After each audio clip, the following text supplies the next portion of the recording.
लेकिन जो लोग वैक्सीन के बारे में गुमराह करते थे कि बीजेपी वैक्सीन है, मोदी वैक्सीन है, अब उनको जवाब देने की आवश्यकता है।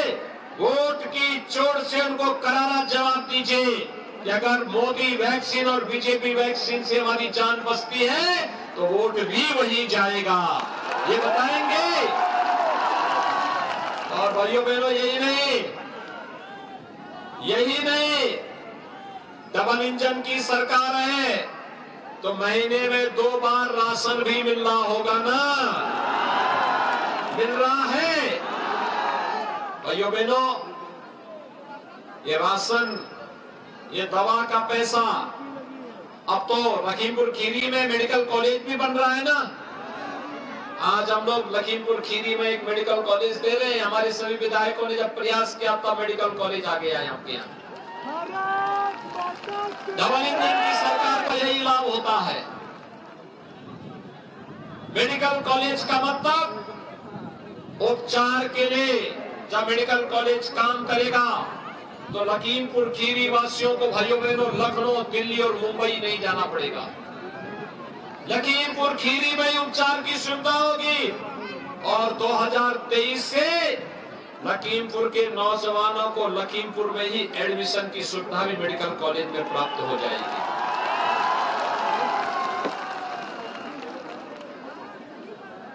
भाइयों बहनों, ये मेडिकल कॉलेज का पैसा, गरीबों के लिए राशन का पैसा या फिर दवा का पैसा या फिर आज जो धामों का निर्माण हो रहा है, ये जो पैसा है, ये पैसा 2017 के पहले भी था, लेकिन 2017 के पहले भाइयों बहनों यही पैसा इत्र वाले मित्र के घर चला जाता था और इत्र वाला मित्र गरीबों का पैसा हड़पता था। आज हम लोगों ने जब इत्र वाले मित्र के लिए, भाइयों बहनों, इत्र वाले मित्र के लिए जब हम लोगों ने आपके सड़क के निर्माण के लिए जो बुलडोजर हम लोग लेके आए थे, हम लोगों ने उसे इत्र वाले मित्र पर भी पहुंचाने का काम किया है। आज आपको लग रहा होगा कि बेईमानी और भ्रष्टाचार के खिलाफ सरकार की लड़ाई पूरी मजबूती के साथ आगे बढ़ रही है। मैं आपका आह्वान करना चाहता हूं, आप सबका मैं आह्वान करूंगा, मुझे एक बात बताइए, ये अयोध्या में राम मंदिर का निर्माण हो रहा है ना, कोई संदेह है? भाइयों बहनों, हमने जो कहा वो करके दिखाया ना, हमने तो कोई नानुपुर नहीं किया। हमने ऐसा तो नहीं कहा कि हम बिजली हिंदू के यहाँ देंगे, मुसलमान के नहीं देंगे, ऐसा तो नहीं कहा ना। हमने तो कहा सबका साथ, सबका विकास। हमारे यहाँ जाति देख करके कोई सुविधा तो नहीं दी जाती है ना। हमारे लिए तो हमने बाबा साहब भीमराव अंबेडकर का भी सम्मान किया। बाबा साहब भीमराव अंबेडकर भारत के संविधान के शिल्पी हैं।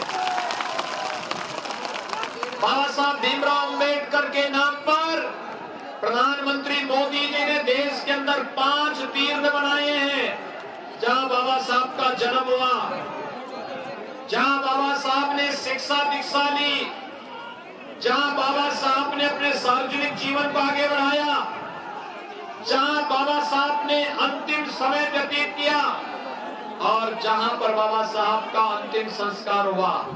एक पंच तीर्थ अगर किसी ने बनाया है तो भारतीय जनता पार्टी की सरकार ने मोदी जी के नेतृत्व में बनाया है। और लखनऊ में हम लोगों ने बाबा साहब भीमराव अंबेडकर का सांस्कृतिक केंद्र की स्थापना भी की है।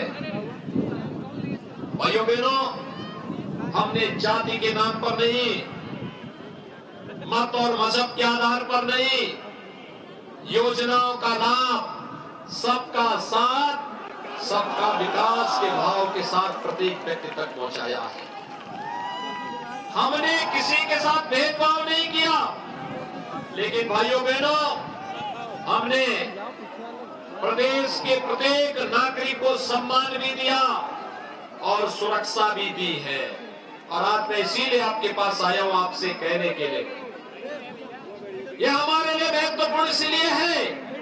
याद करिए, गुरु गोविंद सिंह जी महाराज के 4 साहबजादों के नाम पर वीर बाल दिवस की घोषणा भी प्रधानमंत्री मोदी जी ने की और प्रदेश के अंदर पहली बार मुख्यमंत्री के आवास में यह आयोजन संपन्न भी हुआ। भाइयों बहनों, गुरु गोविंद सिंह जी महाराज धर्म रक्षक है। आज जो भारत की तस्वीर है, इन गुरुओं की ही परंपरा और उनकी महानता और उनके बलिदान का परिणाम है। आज जो भारत की व्यवस्था संचालित हो रही है, ये बाबा साहब भीमराव अंबेडकर के द्वारा प्रदत्त संविधान के कारण भारत की व्यवस्था संचालित हो पा रही है। और भाइयों बहनों, इन महापुरुषों के प्रति सम्मान का भाव व्यक्त करना, विकास में भेदभाव न होना, लेकिन सुरक्षा के साथ किसी को खिलवाड़ भी नहीं करने देना। और इसीलिए आज मैं आपके बीच आया हूं।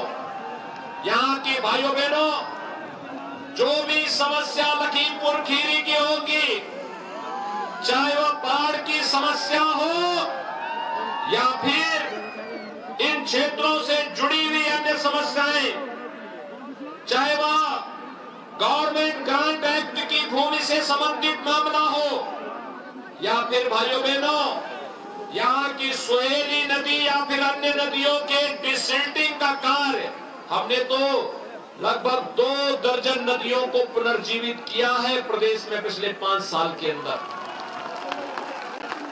पीलीभीत से गोमती नदी निकलती है, उद्गम स्थल पर ही सूख गई थी, आज वहां पर पानी निकल आया है। गोमती नदी एक बार फिर से विरल हो चुकी है और सोहेली नदी समेत हर नदी को फिर से हम लोग उसके मूल स्वरूप में लाने का कार्य भी करेंगे। बाढ़ की समस्या का स्थायी समाधान भी निकालेंगे। और भाइयों बहनों, हमारे दोनों विधायकों को चुनाव जिता करके भेजिए। राजेंद्र गिरी स्मारक स्टेडियम को भी भव्य स्वरूप देने के लिए राज्य सरकार इसमें भी मदद करेगी, जिससे यहाँ के नौजवानों के लिए खेल कूद की व्यवस्था को आगे बढ़ाने का काम किया जा सकेगा। और भाइयों बहनों, अब तो हम लोग धामों के पुनरुद्धार का भी कार्य करेंगे। और मैं तो कहूंगा अरविंद गिरी जी से, गोला गोकर्णनाथ जी का भी एक भव्य प्रस्ताव तैयार करिए। जैसे काशी में बाबा विश्वनाथ धाम का भव्य निर्माण प्रधानमंत्री मोदी जी के नेतृत्व में हुआ है, ऐसे ही बाबा गोला गोकर्णनाथ के भी भव्य यहाँ पर धाम का निर्माण होना चाहिए। इसमें सरकार भरपूर सहयोग करेगी। यह आह्वान करते हुए मैं एक बार फिर से गोला और बलिया के आप सभी मतदाताओं से भारतीय जनता पार्टी की सरकार बनाने में अपना योगदान देने की अपील करने के लिए आया हूं। भाइयों बहनों, आप सभी भारतीय जनता पार्टी को वोट देंगे? सभी लोग भाइयों बहनों, वोट तब जब चुनाव के दिन पहले मतदान और फिर जलपान। पहले मतदान, सभी लोग सहमत हैं? सभी लोग देंगे? दोनों लोग विधायक बन करके यहां से जाएंगे, मैं निश्चित होकर के जाऊं सभी लोगों से। दोनों हाथ ला करके मेरे साथ बोलेंगे, भारत माता की, भारत माता की, भारत माता की।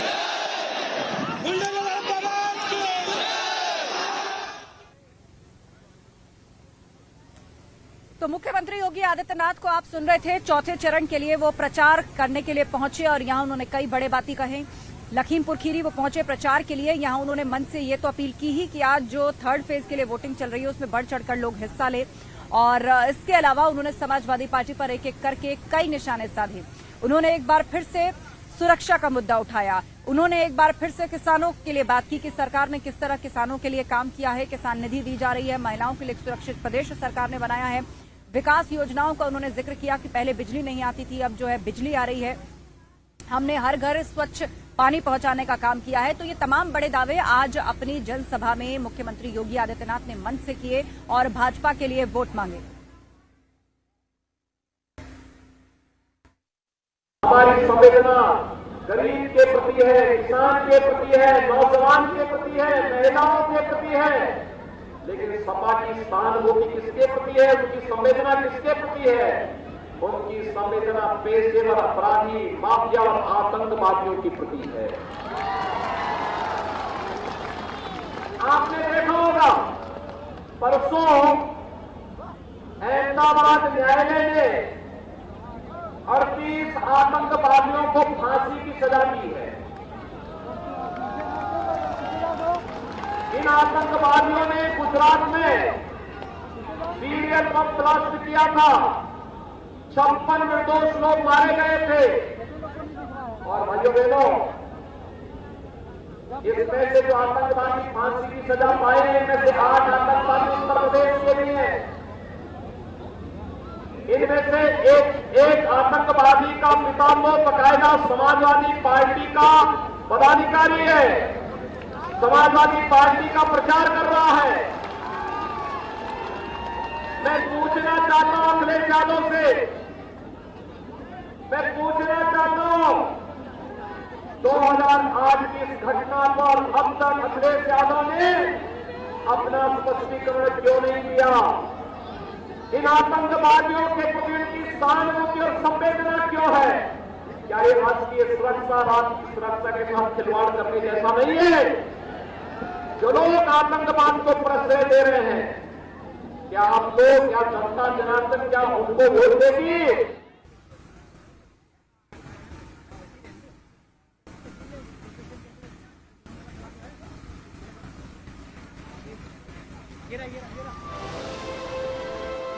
तो आप मुख्यमंत्री योगी आदित्यनाथ को सुन रहे थे कि उन्होंने किस तरह एक बार फिर से आतंक